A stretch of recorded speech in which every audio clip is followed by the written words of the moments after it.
রাজধানীর বিভিন্ন স্থানে কোরবানির পশু বর্জ্য অপসারণ কার্যক্রম ঘুরে দেখেছেন প্রধানমন্ত্রী তারেক রহমান। এ সময় বিভিন্ন জায়গায় আবর্জনা পড়ে থাকায় অসন্তোষ প্রকাশ করেন তিনি এবং তাৎক্ষণিক ব্যবস্থা নেওয়ার নির্দেশ দেওয়ার পর দায়িত্ব অবহেলার অভিযোগে সাময়িক বরখাস্ত করা হয়েছে ঢাকা উত্তর ও ঢাকা দক্ষিণ সিটি কর্পোরেশনের 2 আঞ্চলিক কর্মকর্তাকে।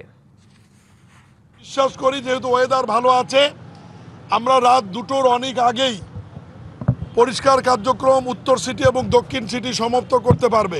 ঈদের দিন বৃহস্পতিবার রাতের মধ্যেই রাজধানীর কোরবানির বর্জ্য অপসারণ করা হবে বলে প্রতিশ্রুতি দিয়েছিলেন স্থানীয় সরকার প্রতিমন্ত্রী মীর শাহে আলম।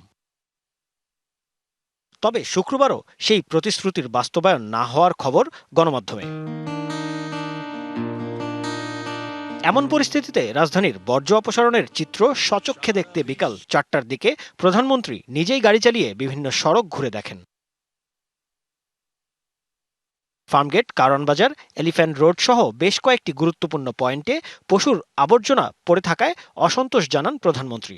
রাঁধুনি মেজবানি মাংসে মশলা থাকলে আসল মেজবানি রান্না কোনো ব্যাপারই না।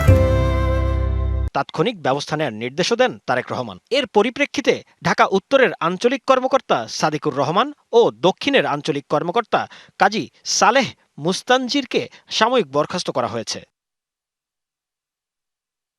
এদিকে ঈদের দ্বিতীয় দিনেও রাজধানীর বিভিন্ন এলাকায় পশু কোরবানি দিয়েছেন অনেকে। ঈদের দিন দুপুর থেকে মাঠে নামেন 2 সিটির হাজার হাজার পরিচ্ছন্নতা কর্মী।